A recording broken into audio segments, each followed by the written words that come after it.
Hello everyone. आज हम लोग समूह 16 के तत्वों का अध्ययन करेंगे।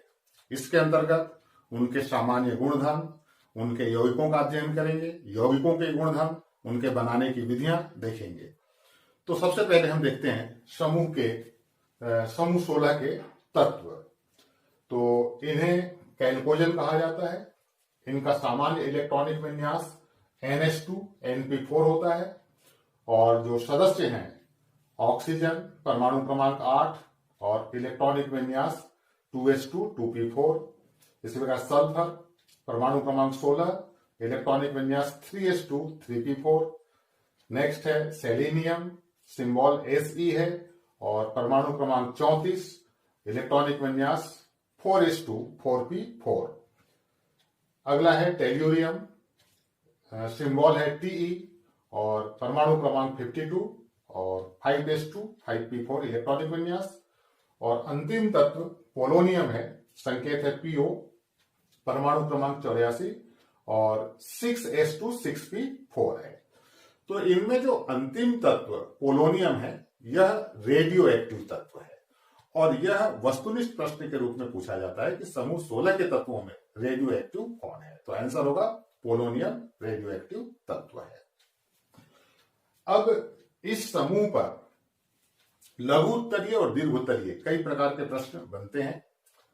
लघु उत्तरीय में कारण बताओ वाले प्रश्न, इसके पहले हम लोग समूह 15 में भी हमने देखा कारण बताओ वाले प्रश्न बहुत ज्यादा इंपॉर्टेंट होते हैं, एमपी बोर्ड में अनेकों बार पूछे गए हैं। तो सबसे पहले हम कारण बताओ वाले प्रश्नों को समझेंगे, उनके उत्तर को समझेंगे।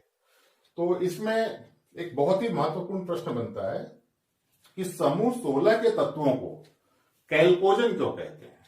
कैल्कोजन एक ग्रीक भाषा का शब्द है जिसका अर्थ होता है अयस्क निर्माण करने वाला। तो अधिकांश धातुओं के अयस्क समूह 16 के तत्वों के बने होते हैं। हमने देखा है इसके पहले वाले चैप्टर में ऑक्साइड अयस्क, सल्फाइड अयस्क, तो इन सब में समूह 16 के तत्व हैं। कार्बोनेट अयस्क वहां भी ऑक्सीजन है, सल्फेट है तो वहां ऑक्सीजन है। तो अधिकांश तत्वों के जो अयस्क हैं समूह 16 के तत्वों से बने होते हैं, जैसे ऑक्साइड अयस्क, सल्फाइड अयस्क, ये जो सेलेनियम है सेलेनाइड अयस्क बनाता है जो गोल्ड अयस्क है। इसी प्रकार टेल्यूरियम टेल्यूराइड बनाता है जो कि वो भी गोल्ड अयस्क है। तो अधिकांश तत्वों के अयस्क समूह 16 के तत्वों से बने होते हैं। यही कारण है कि इन तत्वों को कैल्कोजन कहा जाता है। तो नेक्स्ट क्वेश्चन है जो 11th क्लास में भी हम लोगों ने देखा है, समूह 16 के तत्वों के हाइड्राइडों पर। H2O द्रव है जबकि H2S गैस है। तो हम जानते हैं कि H2O में जो O-H बंध होता है वह ध्रुवित प्रकृति का होता है। और ऐसा क्यों होता है? तो ऑक्सीजन परमाणु के छोटे आकार और उच्च विद्युत ऋणता के कारण जल में O-H बंध ध्रुवित प्रकृति का होता है, जिसके कारण जल के अणु परस्पर हाइड्रोजन बंधों द्वारा संगुणित रहते हैं और सामान्य ताप पर द्रव रूप धारण कर लेते हैं। इसके विपरीत H2S में हाइड्रोजन बंध बनाने की प्रवृत्ति लगभग नगण्य होती है, अतः यह सामान्य ताप पर गैसीय अवस्था में पाया जाता है। तो यह प्रश्न भी एमपी बोर्ड में अनेकों बार रिपीट हुआ है। अगला जो प्रश्न है वो भी हाइड्राइड से संबंधित है। H2S अम्लीय है जबकि H2O उदासीन।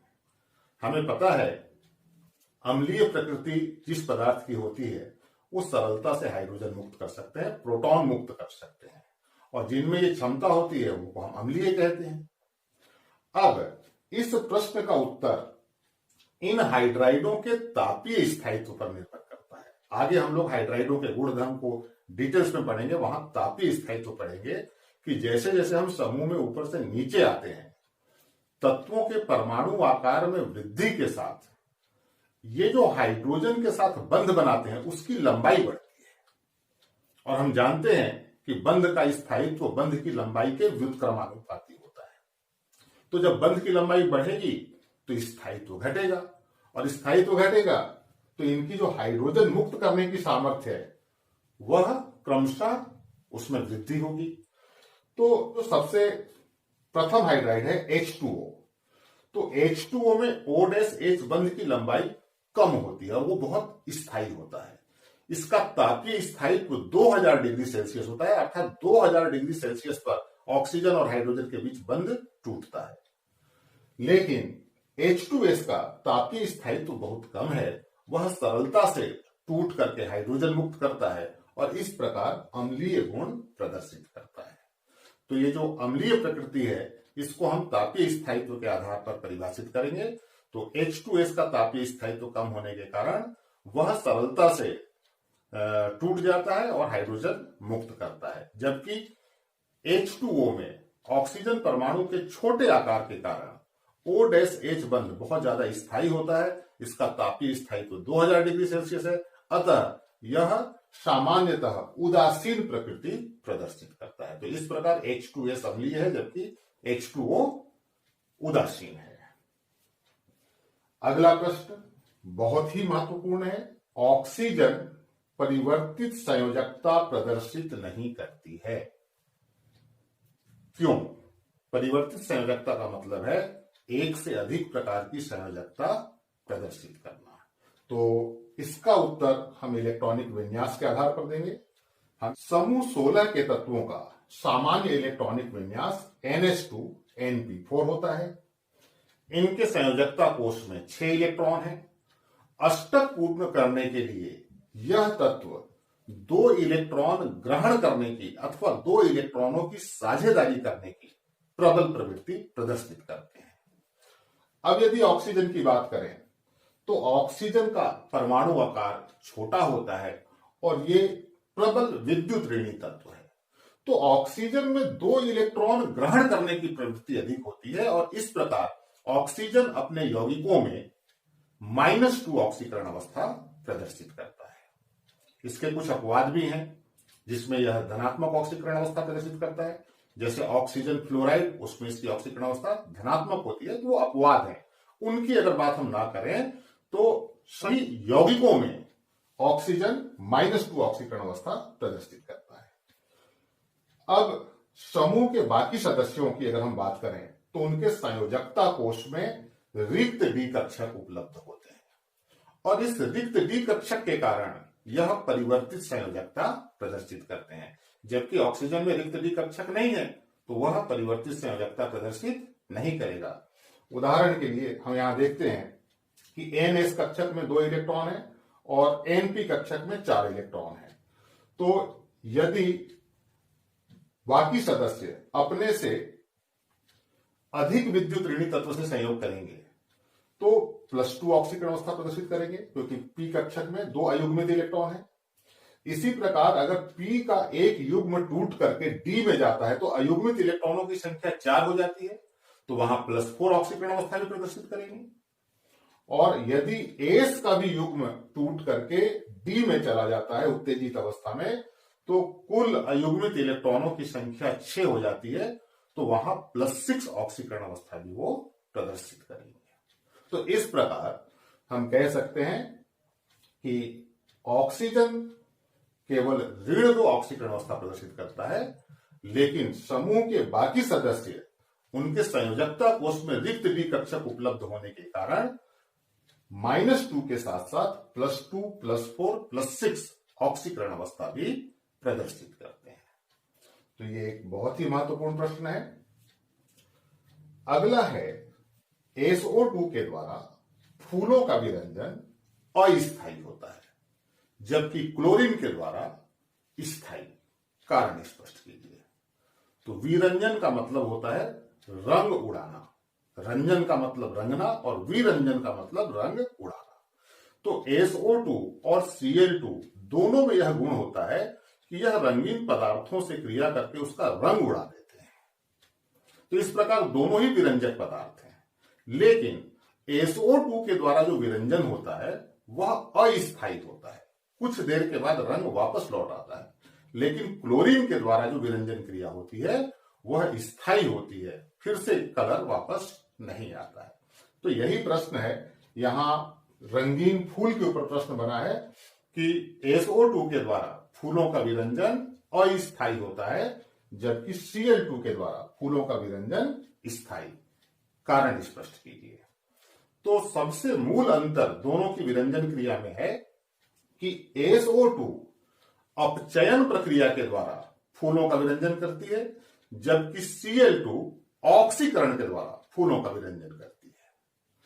तो यहां पर जो रासायनिक अभिक्रिया है वो हम समझेंगे। सबसे पहले SO2 फूलों में उपस्थित नमी से क्रिया करके नवजात हाइड्रोजन मुक्त करता है। इस क्रिया में H2SO4 बनता है और नवजात हाइड्रोजन।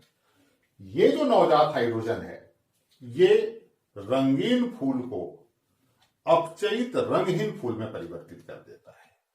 अब ये जो अपचयित रंगहीन फूल है वायु के ऑक्सीजन के संपर्क में आकर पुनः ऑक्सीकृत हो जाएगा और रंग वापस लौट आता है। तो इस प्रकार यहां पर जो विरंजन हो रहा है वह अस्थायी होता है, क्योंकि अपचयन क्रिया के द्वारा फूलों का विरंजन हो रहा है। तो अपचयित रंगीन फूल वायु के संपर्क में आकर पुनः ऑक्सीकृत हो जाएंगे और रंग वापस आ जाएगा।